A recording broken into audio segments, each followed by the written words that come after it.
it's rooted in a belief that mankind. Joining us now on Open Book, David Bahnsen. He's the founder and managing partner and chief investment officer of the Bahnsen Group, but he's also a best-selling author. This is one of many books that he has written and one of many books that I have read. The title of the book is Full Time: Work and the Meaning of Life. You know, I think you're the William F. Buckley of our time. I actually think, it's interesting.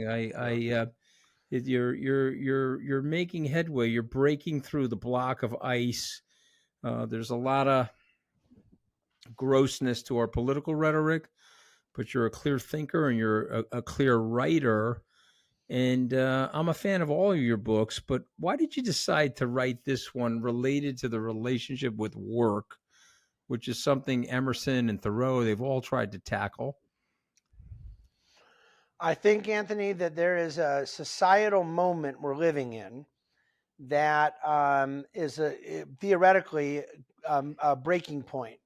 There's a make or break opportunity here in that of all the things I could say negative about where I think society is, the political tribalization that drives me crazy, the polarization we have culturally, the red state, blue state conflicts, all these things that are I think, really unfortunate in American life because for all of our diversity and differences, it's very odd to me that people now hate each other over these differences. It used to be that someone who liked Midtown Manhattan like you and I do, and someone who liked the mountains in Montana like someone else, they disagreed with each other, but they didn't hate each other. And now they hate each other. And so I look at all these differences and things going on. And one of the things that to me can hold the American experiment together is the entrepreneurial DNA, the shared affinity for risk-taking, the appreciation for labor and the fruits of labor that has been a vital part of the American experiment for 250 years. And I see that unraveling. I see a lower regard for work, a lower appreciation for successful work, unfolding before our very eyes. And I see it from people on the right and the left, and I see it from people of faith and people that fancy themselves secular. And so to me, this issue would accelerate our path to being a more European-like state quicker than anything else in the political arena, and I felt compelled to write about it. Okay, I have a theory. After reading this book, first of all, I love the title, and I want you to get into how you titled it, but I have a theory I want to test on you. I was born in 1964. I'm the last of the baby boomers demographically. That era was 46 to 64. So I graduated in 1982 from high school. If you were born the year I graduated, you are now 42 years old. And so definitionally, you are in your mid-age. You are now an adult. And I have a feeling that this generation was very coddled. I'm not saying that we weren't coddled, but they were very coddled. And I have a feeling that the self-esteem movement, the ninth place trophies for soccer, all of these things have led people to become excessively righteous in their point of view. At the very same time, you had this proliferation of social media and this algorithmic technology that reinforces our views or our likes or our tastes. We dial into the same TV programs that reinforce our views, the podcasts, radios, whatever it may be. And we're not even living in the same world anymore, David. And so I find you're one of the more agreeable people, and I can have an intellectual conversation with you, a intellectual discourse. We can agree or disagree on something, and we both come out of the situation better informed. But I find that that's no longer the case. You go to places like universities or other places, you talk to these people. They have a totally different fact set that they're living off of than your fact set. And you're crossing like this. And then the hatred breeds in like you're a dummy. Yeah. How could you possibly feel this way? Okay, so what did I get wrong? What am I missing?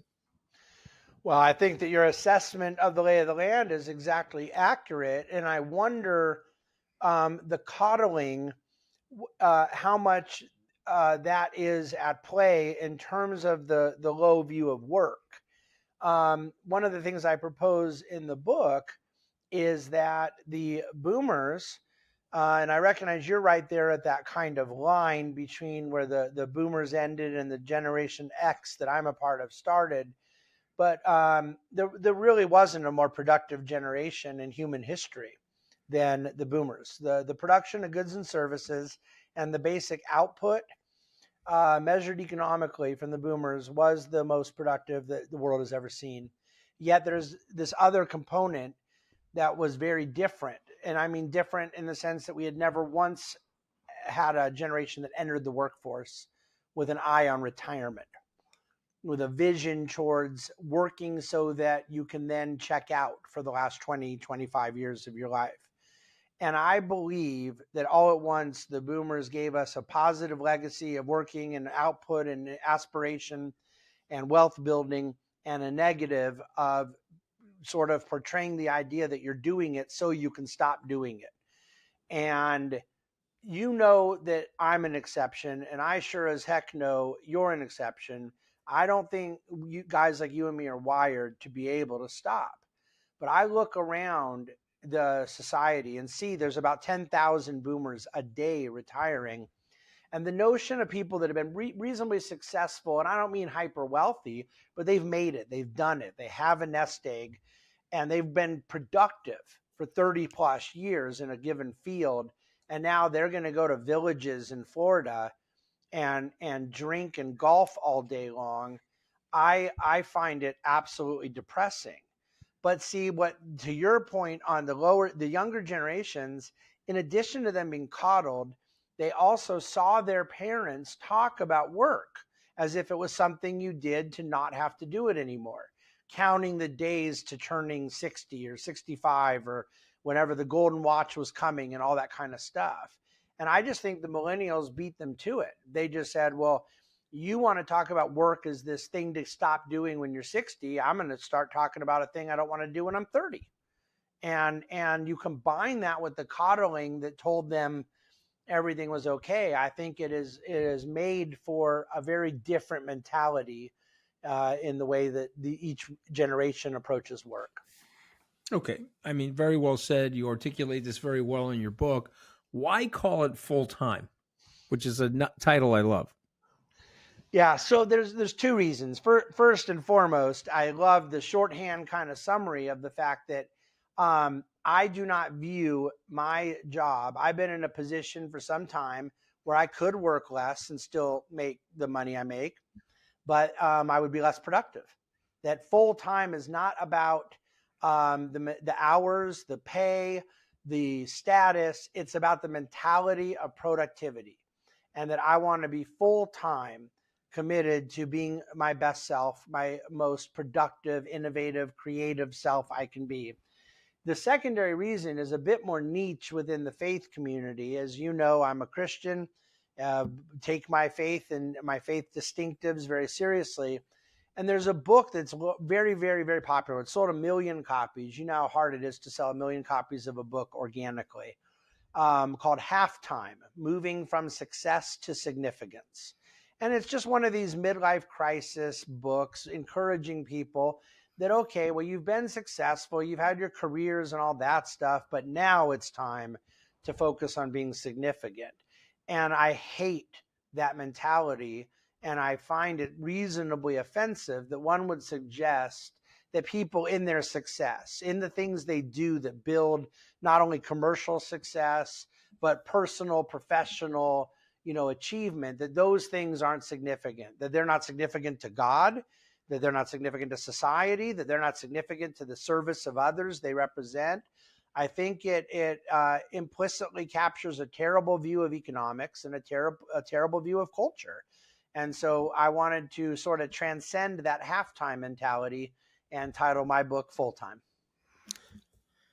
It works. It works for me. And you are a full-time worker. So am I. And I think you get joy out of your work. I don't think my work makes me feel like I'm working. Even my darkest moments at work, and I've had several, I feel like it's part of a process and it's part of a journey.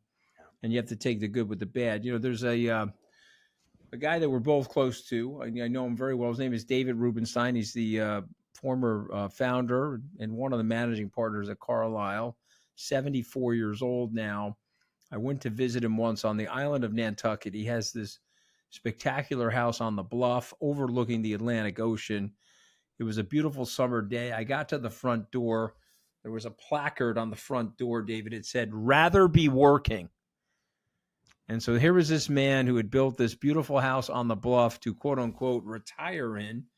And at age 70 plus, he's now taking control of the Baltimore Orioles. What is it, David? What is in the DNA of a David Bonson or a David Rubenstein that wires them like that so that their full-time experience, which is mostly a work-related experience, is something they want to continue to do? Well, you know, it's interesting. I would love to say, as a man of faith, that perhaps it's something theological and spiritual, whether one is Jewish or Catholic or Protestant or what have you. But I don't. I think that in my case, I have strong beliefs in my kind of transcendent belief system that drive me. But you know, there is a sense in which we all know too many people that have this that also have faith distinctives and don't feel driven that way. And I know so many people that seem to not be connected to a sort of transcendent faith system that do have it. And that story with Rubenstein, I've told you before that it was at your conference where I heard and met Ken Langone. And this guy blew me away. It's a very Rubenstein-like story. Obviously, multi-billion-dollar net worth, man of incredible achievement, both in the private sector and in philanthropy. And he's just wearing a suit and tie every day, going off having a lunch. And he just said, I get up and do it because I know what happens if I don't. And he feels wired to just continue going and driving. And that was an early salt when that conversation happened. Yeah, It really 2004. impacted me. Yeah, David, it was 10 years ago. It was 2014. Kenny, who's been a mentor of mine forever, he's had many great lines.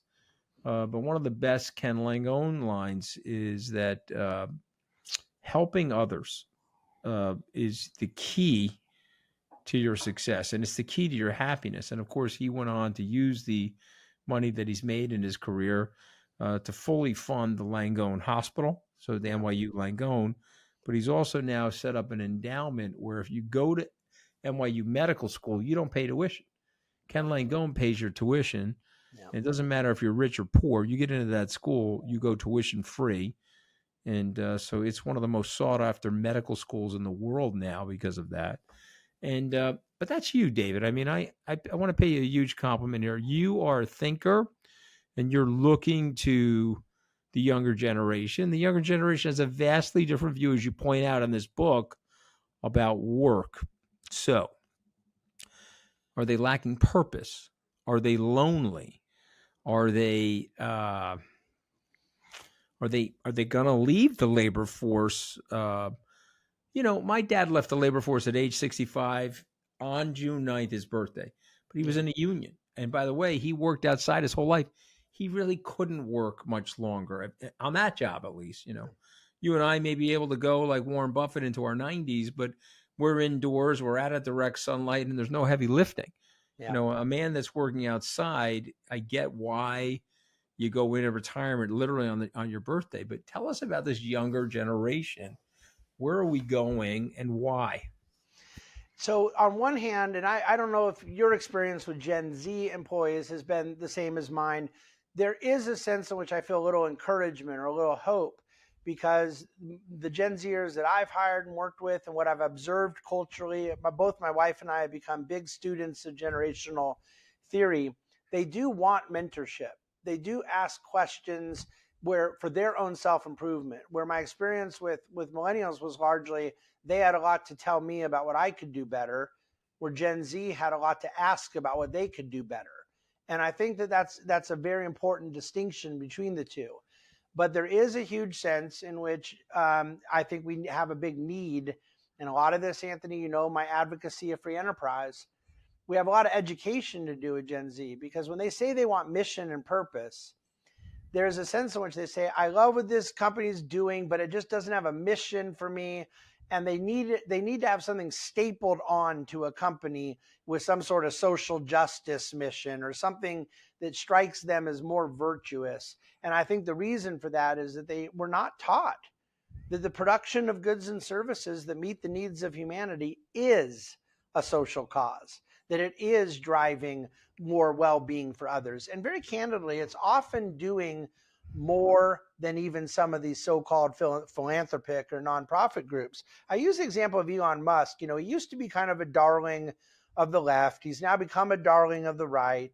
But regardless, just put all the politics and stuff aside, what are the three things that he's done, which, by the way, are in multi-billion dollar enterprises and aspirations? I mean, after taking all the money from PayPal and having that kind of score, he said, well, I want to go save the planet environmentally and start electric vehicle company with Tesla. And then out of the massive amount of wealth created there, he parlays it into, I want to have human beings occupy Mars with SpaceX. And then he says, I think free speech is under attack. I want to go buy Twitter. So you're talking about three enterprises with either tens of billions and in some cases hundreds of billions of enterprise value. And in all three cases, there was some cause around it connected to the company that was massive. Anything that guy does in the nonprofit world is destroying value. He should be doing nothing but for-profit wealth creation activities for the simple reason that he's good at it and he's not good at the other. And with Ken Langone, who's been a wildly charitable person, and you see his name on the hospitals, and you know the incredible impact he's had. At SALT, he was telling us about what he did to raise the money to save St. Patrick's Cathedral and getting Jews and Protestants and Muslims and Catholics to all give to this cause. But you know what else he did? He started Home Frickin' Depot. The amount of jobs created out of that, the amount of wealth created out of that. So I want Gen Z to realize that there's a cause in enterprise, that there is the meeting of needs of humanity, because we cannot have our needs met if we're not meeting the needs of others. And I don't think we have to virtue signal on top of it for the work to be meaningful. I mean, it's so well said. And there's something else that the baby boomers did, though. They are very productive. There's no question. And there's a ton of them. And again, myself included. But I'm going to indict the baby boomers for a moment, because I feel as a political class, the ones that went into politics and the culture that they created has been very destructive to us. It started out okay. Bill Clinton, right, like him or dislike him and Newt Gingrich, two baby boomers, they fought it out, but they balanced the budget, but we got into the wars and we got into the global financial crisis, and we have spiraled debt. We went from George Washington to George Walker Bush, $7 trillion, David. Barack Obama, Donald Trump, and Joe Biden, $28 trillion now and counting. So what do you say to that? Productive people, but as a political class, didn't the baby boomers overpromise, undertax, and are setting up this new generation that you're describing, with a generational forward transfer of wealth? In addition to the money that's going to go to them in their inheritance, they are inheriting a $30 to $40 trillion worth of debt on the federal government's balance sheet. Yeah, there's absolutely no question that the legacy of the boomers at a macro level, not targeting any particular people or whatnot, but macro, the legacy of the boomers is one of the most self-centered generations in history. If I can go back to my little faith point I made a moment ago, as a pretty consistent Bible thumper here, I'd also add the sexual revolution has not really seemed to create happier people, just from my observation. Mm-hmm. So there's a lot that's come out of the legacy of that generation that has weighed on the soul of society. Mm-hmm. Economically, you're exactly right. And in addition to the spending and leaving the debt callously, they've also left a mentality that tells the next generation they can kick the can, and the next generation after them, they can kick the can. And so what generation ends up having the courage, like the greatest generation that preceded the boomers, who stood up to totalitarianism and fascism, what the generation will be that is willing to be fiscally honest for the sake of economic stability for their children and grandchildren, I don't know who it'll be. But it wasn't the boomers, and it's clearly not going to be Gen X or Gen Y either. But this is my secondary question. That setup, has that affected this generation's view of work? Because like, oh my God, I'm walking into this trap here. Why don't I dial myself back and not care as much? Yeah, I have my answer is no, but I'm sympathetic to where it comes from. But the problem I have with it is the contrary indicators, the counterfactuals. I look at those things, and forget me because I don't want to toot my own horn, but there's so many people that have a mentality of, hey, forget the excessive government debt. Let's go to the two most obvious examples for Gen Z: student debt and ridiculous housing prices. You can look at it and say, this just isn't fair. I got a good job. I went to school. I've studied. And now the student debt is high and the housing prices are high. I can't get ahead. What do you do at that point? I think there's a mentality in the top 20% of people that says, I'm going to go overcome it. I'm going to go figure it out. I'm going to perform and achieve necessary to meet that moment, as unfair as it may be, as challenging and distressing as it may be. I'm going to deal with life on life's terms. And then I think there is a significant portion that have used it as a way to surrender. And then there's a middle ground that I think is the question for society. The old J.D. Vance, the one I liked, he wrote a book called Hillbilly Elegy. It's one of the greatest books I've read in a long time. I absolutely loved it. Everybody loved it. So I'm not being contrarian here. It was a very popular book. But he talks about that kind of disgruntled person in a white working class town. And in this case, it was in Ohio, but he had come from Appalachian Valley, whatever. And someone just saying, I can't get ahead and screw this, screw that. And he'd get a job, he'd get an opportunity, and he would just sleep in and he wouldn't show up and he'd fail a drug test. And then he'd get fired and he would say, man, can you believe this ridiculous Obama economy? And J.D. Vance said, I'm not saying the Obama economy was great for everyone, but I will say this. It had nothing to do with this guy, right? He was a byproduct of his own decisions. And that's what it's going to take. I wish housing prices were not so high. And I think it's inexcusable that we continue to constrain supply in such a way that we can't clear supply and demand in a more price efficient way. However, those things that we have in life that are unfair, you get to pick how you're going to respond.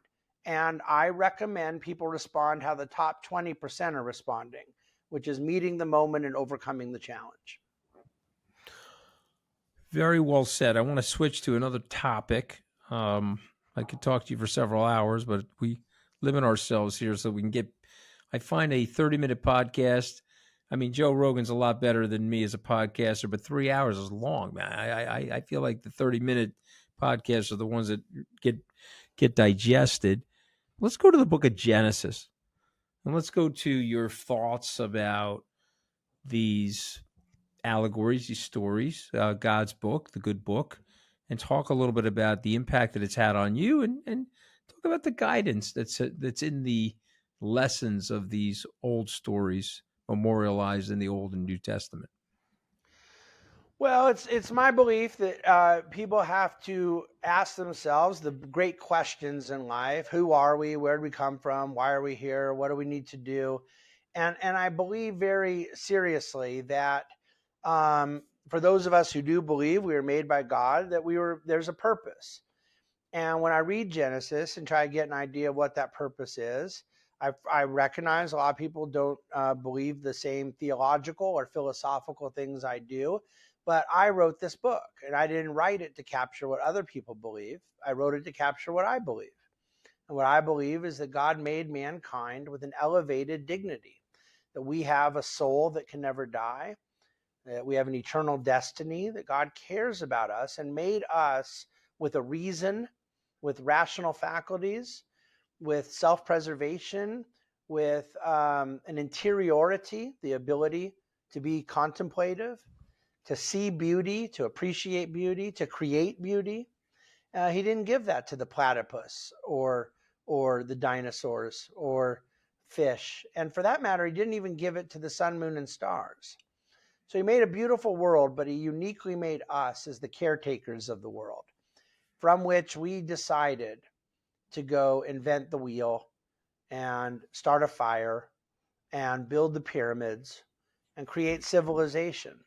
So this great journey we're all living in my belief, comes out of God creating the world because we are made in his image and likeness, and he did so because we reflect his capacity as a creator, a producer, an innovator. Anthony, the most elitist thing I've ever heard is that there are 50% of us who are capable of working and producing and 50% who are not. I Yeah, don't believe that's it. absurd. No, it's I absurd. believe all But of us are I think capable of being you productive. also make the point that the good work, the good book, that there's purpose in work, and that we have to provide dignity. And frankly, a good society provides dignity to work and access to work, and makes people feel aspirational. Let's go to the 4-day work week for a second. Give me your thoughts there. You're right about it. I'm clearly a big opponent of it, but I want to be an opponent even beyond the absurdity of the policy. What the unintended consequences economically and politically would be are really unfathomable. How much damage it would do to the people that people like Senator Sanders say they want to help. And by the way, I believe him. I do think his motive is being pro-worker, but I think he is naive and wrong. But even if we just ignored the policy differences, ignored the unintended consequences, first of all, the maximum hours can't be set. You can only use the state to implement what an employer will allow, what the employee is allowed to work for an employer. The employer can still work however much they want.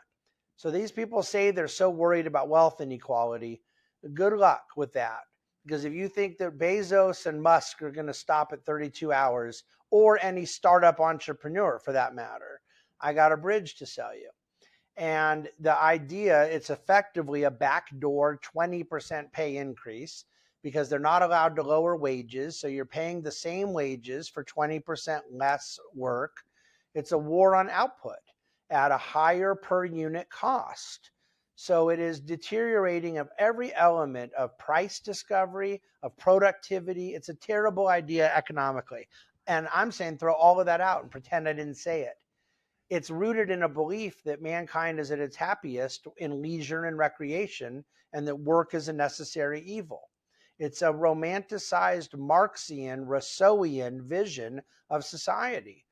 It is untrue that mankind is happiest when they're not working. Mankind deserves to have leisure and rest and recreation, family and memories and vacations.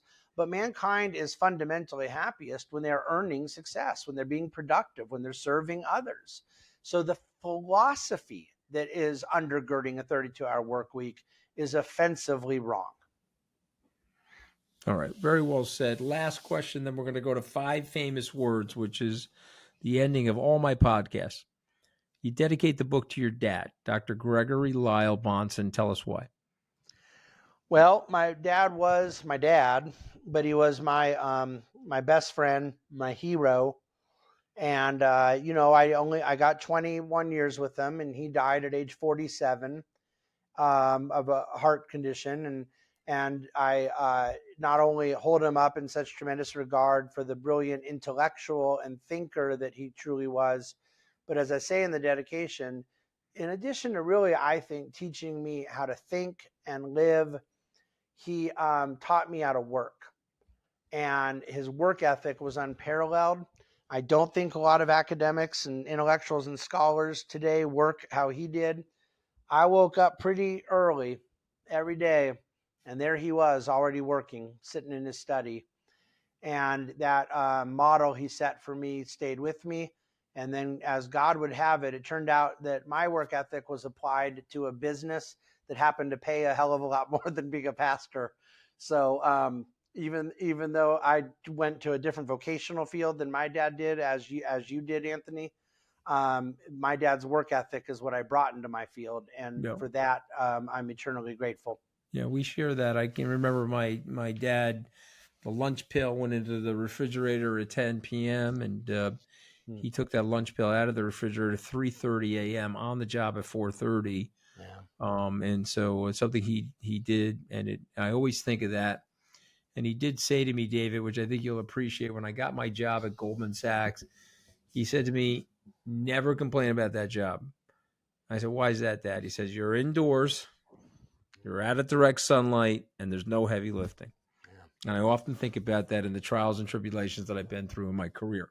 Okay, I'm down to my 5 words. How this works is I say the word, you think of something, and you respond to me. It could be a word, a sentence, just something that comes up. I say the word ambition. You say what?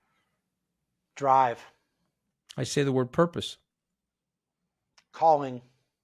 Okay. This is tied to purpose, I think, in some ways. But I say the word faith. You say the word faith. Faith. Oh yeah. Meaning. There's meaning in our faith. Life. That's a good one. I think it's all the above. It's faith and purpose and Yeah. Well, I mean, calling you're all right. rolled into one. You're right about it. But you know, the thing, Bonson, that you write in this book is it's to be loved. It's to be enjoyed. Life is to be enjoyed. It's trials and tribulations. The darkness allows us to appreciate the light. And I do believe that we're here to take it in some ways. And I think you're right about that. And I think that's what blends in the purpose and faith and so forth, and meaning and ambition. And I think you said it earlier, talking about the ups and downs in your career, that you view it all as a journey. And in a lot of ways, that's a great word to respond to life with, is this journey. Yes.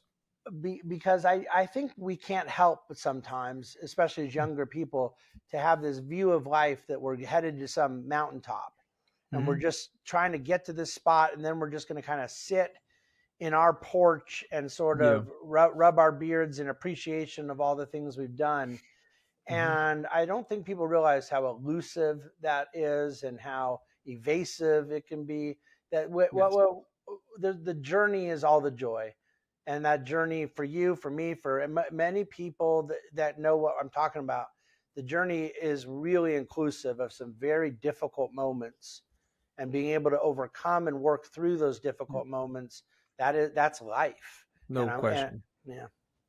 And I would say that one of the things we have to be careful of is, by continuing to have faith, I think it provides us some solace, because I'm noticing as we secularize our societies, people despair and they start to fear death. But if you go to Google, there's been roughly, according to Google, 100 billion people that have lived. There's 7 or 8 or 9 billion of them living now, but there's been roughly 100 or so that have lived. God's batted 1,000, David. Or in the immortal words of Mel Brooks, relax. None of us are getting out of here alive. Okay, so the last word, and I'm going to give you the last word, is work. The word work. I think of, just as the book title says, I think of work as the meaning of our lives. That work is that a venue for us to, as individuals made with special purpose, dignity. Work is not only the verb of economics, but it is the actions we take that give our lives meaning. Well, you're very kind to join us today. The title of your book, which I absolutely love, Full-Time Work and the Meaning of Life, by David Bonson. Thank you for joining us on Open Book today. Thanks so much for having me, my friend.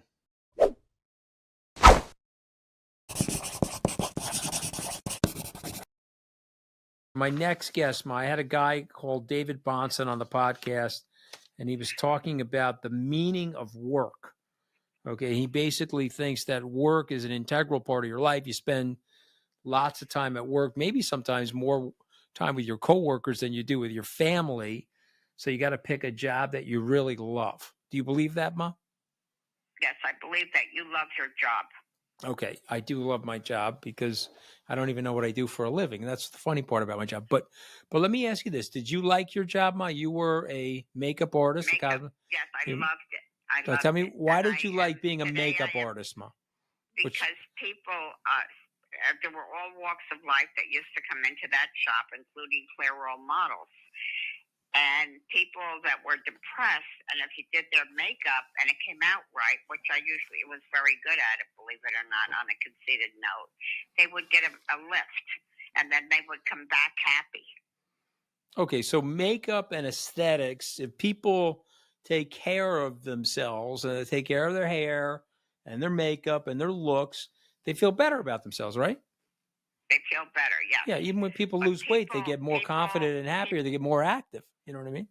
yeah, but people do get in slumps. It's human nature. You know, none of us are perfect, so they do get in a slump. And even the people that can't afford to look better would come into Bernice's shop for sure. Okay. And Bernice was savvy, and she would let them come in, and I would do their makeup, and they would feel good. Okay. Let me ask you this question, Mom. If I didn't like my job, do you think it would alter my personality? I don't think you would take a job unless you liked it. Okay. I think you have a strong personality, and if you didn't like your job, you wouldn't stay there. You would go forward to find the right thing that you like to do, which Right. you did. Right. If you want to be big, if you want to punch way over your weight, then you've got to enable other people to achieve the things that you're hoping to achieve. You got to co-create. You've got to expand that team. We're in it together. It doesn't matter your position. Think about the organization a little flatter. Don't think about it so ordinate. I tell people we work with each other. You work with me. You don't work for me. It wasn't like I was having the lunch with the person, Keith. Okay, what's Keith going to do for me today? It's the opposite. What am I going to do today for Keith? Very few people in the United States claimed that people had their back. In fact, 50% of Americans said that no one had their back when you defined it as 4 things. Number 1, somebody that would always tell you the truth when you didn't want to hear it or whether you did. Somebody that cared about you. Somebody that was generously trying to support you out in the world, even when you weren't around, and somebody that had butt-kicking accountability to you and hold you accountable. Intimacy, generosity, candor, and accountability. Welcome to Open Book. I am your host, Anthony Scaramucci. Joining us now, one of my favorite authors, Keith Ferrazzi, fellow Italian-American, #1 best-selling New York Times author. New book out, Never Lead Alone, 10 Shifts from Leadership to Teamship, which is such a great title. But listen, man, you've written 5 amazing books. I was introduced to you by book, by the way. I read Never Eat Alone, which I thought was one of the best networking books that I've read in my life, and I've shared it with all of my salespeople, my children. I'll tell you what I told people about Never Eat Alone. And this is not the flattery. I really mean this. I said, hey, you want to add $10 million to your net worth?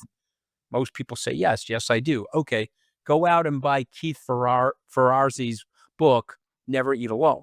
Because if you read the book and you follow the principles in that book, you're going to build a network of success, which is going to lead to great riches. So I had some great mentors like Mike Milken. I worked for Mike for a few years, and he taught me what really breeds loyalty in people is health, wealth, and children. Health, wealth, and children. And you take a look at Mike's career and what he's done for people with prostate cancer. You take a look at how he has, of course, lived his life helping other people get rich. And just this idea to be there for people's most important intimate moments, like helping a kid get an internship, etc.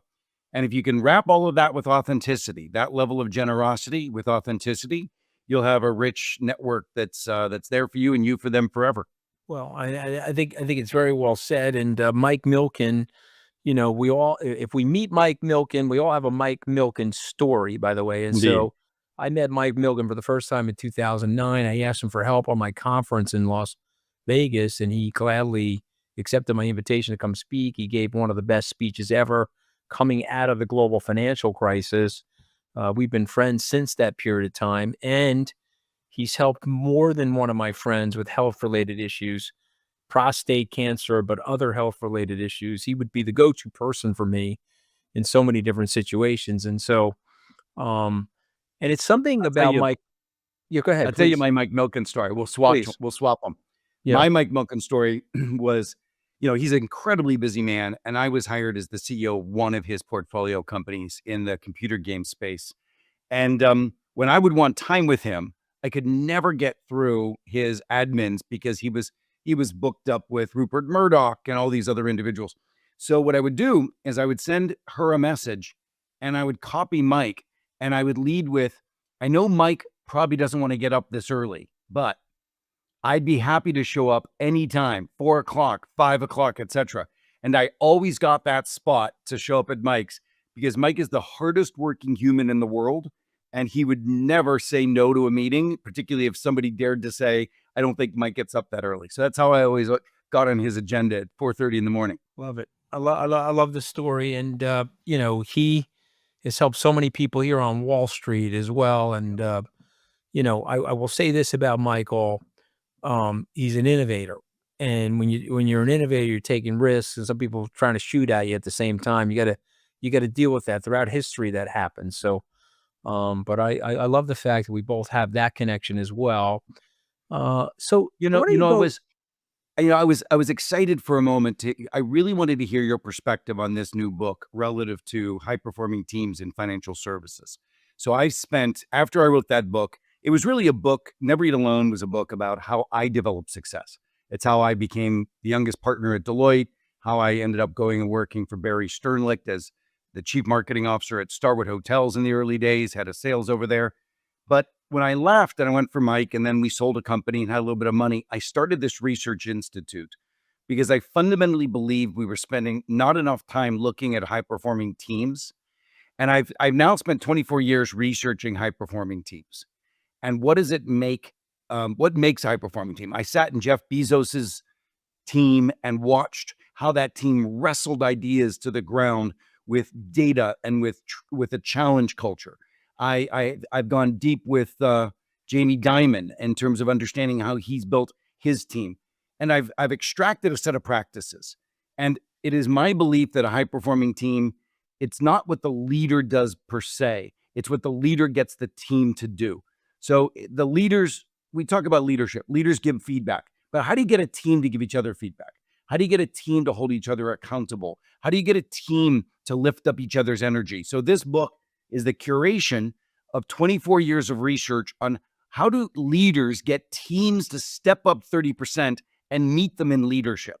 And I was curious about financial services. Like I said, I've talked at Jamie Dimon's level, at his executive team. He was very quick to say, my teams have to have each other's back. They actually have to care about each other.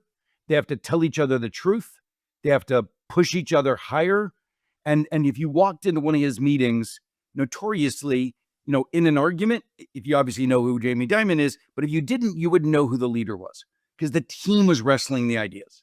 And I'm curious what your impression is of financial services in general, and whether or not you see that degree of teamship, or because Jamie does it, it's so unique, which has allowed him to be so breakaway. Well, I mean, a couple of things. I would say that I think Steve Schwartzman and his team did a lot of what you describe in your book at Blackstone. Larry Fink did a lot of that at BlackRock. If I'm really thinking about the different teams that I'm close to, I've really tried to incorporate a lot of the lessons that you have in your books into my team. One of the things that you talk about is teamship. I mean, the subtitle of this book, and I've really tried to do that in my little organization. Listen, we punch over our weight at Skybridge. I think we've got a couple billion under management. I'm able to write books, do podcasts. I'm able to have these public speaking events. I'm able to do conferences primarily because I have a good team, and I'm able to delegate authority and empower people. I think one of the things that you talk about that I love, and certainly Jamie Dimon does this, Jeff Bezos certainly does this, is trust. you're delegating, but you're also delegating to people that you really trust. And then if something goes wrong, you're not castigating anybody. You're not putting blame on people. It's almost like you're sharing the credit, Keith, but you're absorbing the pain of a bad decision, which further empowers your people to be more independent, and that's stuff that you write about. But you've got something in all 5 of your books, if you don't mind me saying this to you, and I'd like you to react to it. All 5 of your books we're in it together. Okay, never eat lunch alone. The person you're eating lunch with, you're going to help them. And guess what? They're going to help you. We're in it together. Never lead alone. Well, guess what? We're in it together. Okay, it doesn't matter your position. Think about the organization a little flatter. Okay, don't think about it so ordinate. When I read, Never Eat Alone, I remember I was right around the time I started Skybridge. It was, I think you wrote the book almost 20 years ago. And I remember telling 20-year people, anniversary this year. Yeah, so there you go. So I tell people, we work with each other. You work with me. You don't work for me. That's a concept that comes out of that comes out of all 5 of your books. But your first book, even though it was about networking, it resonated with me that I was in the network to help. It wasn't like I was having the lunch with the person, Keith. Okay, what's Keith going to do for me today? It's the opposite. What am I going to do today for Keith? And more importantly, what can we create together? And that's the power, right? And I lived my life. That's your brilliance, if you don't mind. And again, I'm not. I didn't invite you on just to praise you, but I invited you on because I want my people, I want my podcast listeners to get your gestalt. I want my podcast listeners to hear your theology about this. Yeah. So let me walk you through the next book after Never Eat Alone. The next book after Never Eat Alone was about building that broad network. And there's no question, the germination of all the core essence of relationships are the key to your success. How do you create massive productivity through the relationships that you have in your life, personally and professionally? What I then did was I started studying, if a broad network is powerful, what happens when a small group of people are disproportionately important to you? And I went and I studied AA programs, YPO forums that transformed and created Charles Schwab's business from, just a little brokerage house. And all of a sudden his tech buddy said, hey, there's this internet thing you should look at. And that was his YPO forum that created Schwab to the next level, because he had a group of people that had his back. And so I wrote a book, Who's Got Your Back? And I started studying the disproportionate impact that small groups of people have on each other. And what we found back then was that very few people in the United States, this was 15 years ago, claimed that people had their back. In fact, 50% of Americans said that no one had their back when you defined it as 4 things. Number 1, somebody that would always tell you the truth when you didn't want to hear it or whether you did. Somebody that cared about you. Somebody that was generously trying to support you out in the world, even when you weren't around. And somebody that had butt-kicking accountability to you and hold you accountable. Intimacy, generosity, candor, and accountability. So what we found was that was so rare. And then I started creating a diagnostic tool for businesses. And I found that those things were not present in teams. The average team on a scale of 0 to 5 has a scale of 1.9 relative to, can we challenge each other in the room when it's most risky to do so? And then I started tracking the correlation between teams that had low candor scores, Midwest nice companies that have more politics because they're so damn polite. Now, I don't mean polite to be disrespectful, but I mean when you usually polite in business usually means in so many businesses that I'm not going to tell you the truth to your face. I'll tell it to you behind your back. And that's bullshit. And so we started mapping. I had that problem early in my career. attributes. I get it. I was a total conflict avoider earlier in my career. Me too. I tell people you can be tough, but also nice. But you got to tell people, hey, it's not working. Here's why it's not working. Because if you don't do that, then you're in this sort of sclerosis. But you talk about having somebody's back. Let me just stay on this one. Go ahead. I'm going to stay on this one because this is probably one of the most erosive elements of business, conflict avoidance. And so what I realized was there are very few cultures that hired for candor. Ray Dalio did, and he wrote his book Principles about it. Bezos did, and they continue to do so at Amazon. But very, very few people hired for the resilience of candor. I would have never gotten hired. I was always conflict avoidant, etc. So what I realized was we could create new practices that would bring this kind of candor to life, just simple process and practice. Because what I want to focus on as an industrial engineer was that process and practice changes culture. It's not difficult. I created something called a stress test, and it's one of the most powerful tools. And instead of having somebody in your team give a report out of their progress or report out of an initiative, you tell everybody in the room, we're not going to do report outs anymore. We're only going to do stress tests. A stress test moves from we are all deciding that we are going to help this person be successful. That's a stress test versus a report out where we're passively listening to somebody's status. So the person gives their status. They said, okay, here's what I've achieved. Here's where I'm struggling. And it's important that they announce where they're struggling. And here's where I'm going next. You could do this to a sales rep. Once a month, your sales reps stand in front of their peers and say, last month, here's what I did. Last month, here's where I struggled. Next month, here's where I'm going. And then the team goes into groups of 2. Now, in groups of 2, psychological safety goes up 85% versus in a big room. And they open up a document and they say, here's what you might be missing. Write it down. Here's an idea for you. Write it down.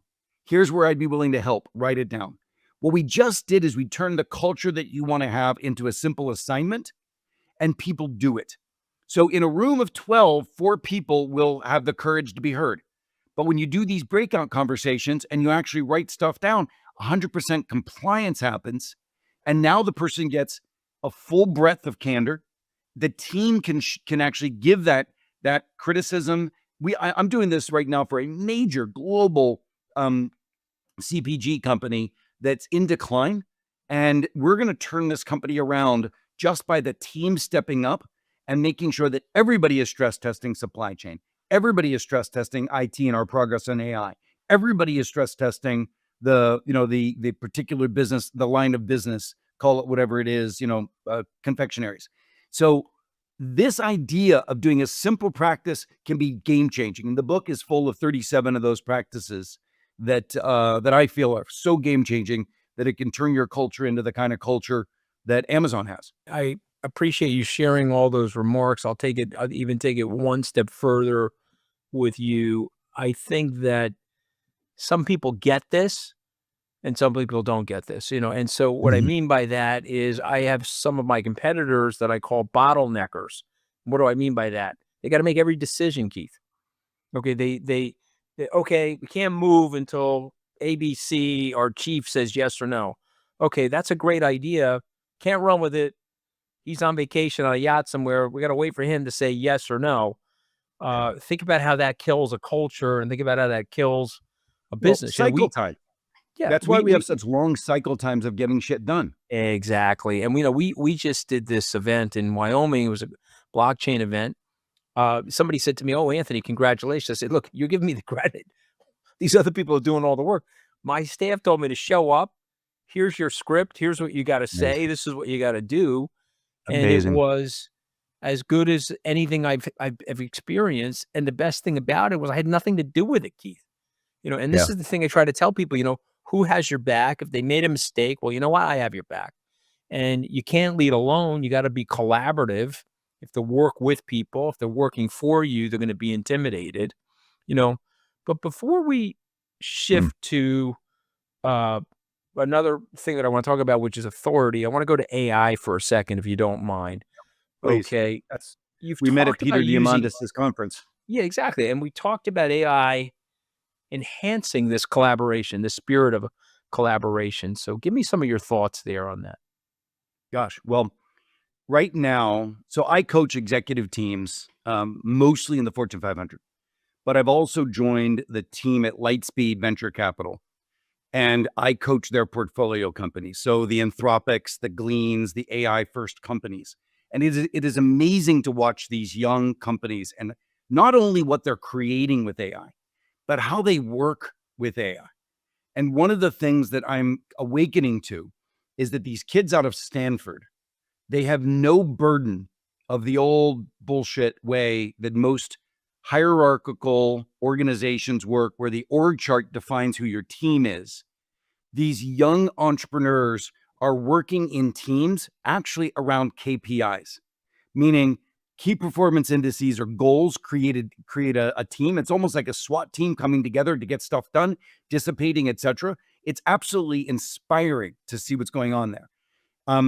I sit in the rooms with the Fortune 50, and I see some of the things that they're saying, which is, let's figure out how AI will allow us to reduce our cost basis by 30% overall and improve our customer experience and product quality. And this is the path that these companies are on. I just wrote a piece for Fast Company about Michael Dell and Dell Technologies. I think they're the first company, you can tell me if I'm wrong, they're the first company in the Fortune 500 that I know of that have split their revenue growth with their cost curve. So they've grown, they were able to report a massive, I think it was $5 billion lift in revenue, while at the same time, a 4% reduction in costs, all focused on their AI efforts. And they didn't try to spread the peanut butter across every single person in 400 initiatives. They said in supply chain, we're going to reduce supply chain costs by 20%. We're going to put a time back in the hands of sales reps, let's say a day a week. We're going to improve engineering productivity by 25%. Boom, boom, boom. And they took a CTO, John Rose, and focused all of his attention and all of the initiatives on those things, and they crushed it in 18 months. I do not see that. And they wouldn't be able to do it if the team didn't come around that. That executive team had to marshal all of their forces, stop spreading peanut butter, and drive results. And they've done it. And it's extraordinary to see what AI is doing in the large enterprises.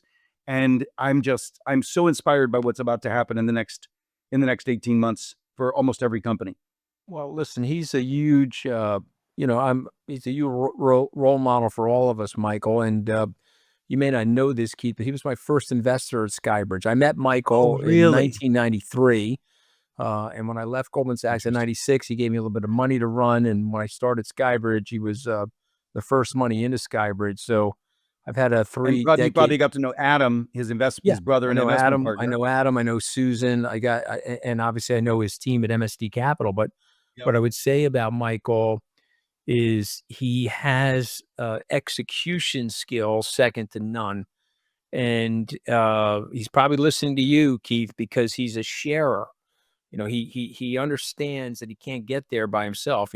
Reagan had this plaque in the Oval Office right on the desk. It said, you can get anywhere you want in life as long as you don't care who gets the credit. Amen to that. Michael has done that his whole career. And so lots of kudos to Michael Dell. I want to ask you about authority, because I think you write about authority in a way that I see authority, but in a way that others perhaps don't see authority. So let's talk about authority and your view on authority. Just explain it to our viewers and listeners. Yeah, I wrote a book called Leading Without Authority. Right, exactly. And the point of it was this: if you want to be big, like if you want to punch way over your weight, then you've got to enable other people to achieve the things that you're hoping to achieve. You got to co-create. You've got to expand that team. And when I work in large organizations, the kind of change, like I just mentioned, that Michael Dell was able to achieve, the kind of change that is needed right now with the volatile marketplaces, with AI as a massive disruptor, that change doesn't happen in your silo as a leader. If you're trying to take 20% out of supply chain, I learned this from my friends at A.T. Kearney, who are major supply chain re-engineers. If you're the procurement guy, you can't do it. You need sales forecasting, and you need the sales folks. You need supply chain. You need manufacturing and operations scheduling. You need that whole thing. That's the team. And so the sub-optimization of thinking that you can transform in your silos will make you a mediocre leader. And so the point is, when you realize that you no longer are, so many of these executives that I see, they're trying to gain control. Well, just give me, sales. If I'm the head of marketing, or I'm head of sales, just give me marketing and I'll make it work. No, you've got to realize, how do you co-create with people across the silos, outside of your own organizations. I'm working with organizations today. I'm saying to them, do you think you're going to be as good as the 100 best AI programmers that truly understand these LLMs? No. And by the way, they're never going to come to work for you. So how do you partner? How do you partner with these young founders fundamentally differently? So large organizations are going to have to get rid of the hubris of ownership. Executives have to get rid of the hubris of control and authority to be big. And so, you talk about yourself. That's what makes, look at your brand. Look at who you are. You've been able to do that by stitching together relationships, building partnerships, and working outside of the ecosystem of control. It's brilliantly said, and I just wanted to make sure that was shared with you. Okay, so we've got a couple minutes left. I picked 5 words from your books, not just the last book. And this is a little bit of a raw shot test at the end of our podcast. I'm going to say the word, and then you're going to give me a 1 or 2 words or a sentence, okay? So if I say the word teamship, you say what, Keith? Let your team lift each other up. Okay. What about leadership? Get out of the way and stop being hub and spoke. Okay, let's go back to authority. I say the word authority. It will hold you back. Work more toward co-creation and inspiration. Yeah, and that's so much more empowering, right? And it gives people a lot more entrepreneurial flexibility in your organization. What about relationships? Never eat lunch alone. What about relationships, Keith? It truly, I could get emotional about it. It truly is defining of who you will be in the future. It's the relationships that you have. And now, by the way, I just got married since I saw you. Congratulations. And, all of the relationships in our life. I'm about to head out tomorrow to Burning Man with my sons. All right, awesome. All of the relationships with your life will be the most defining elements of your life. It will define your success and it'll define your joy. So I'm with you, man. That's the whole thing that matters to me. It could be, it could be an Italian thing too, in terms of our culture. Yeah, I think it is actually. All right. So last 2 words, and then I'm going to give you the last word. Keith Ferrazzi. Oh, wow. Humbly hasn't started yet. Becoming, right? Becoming. Yeah.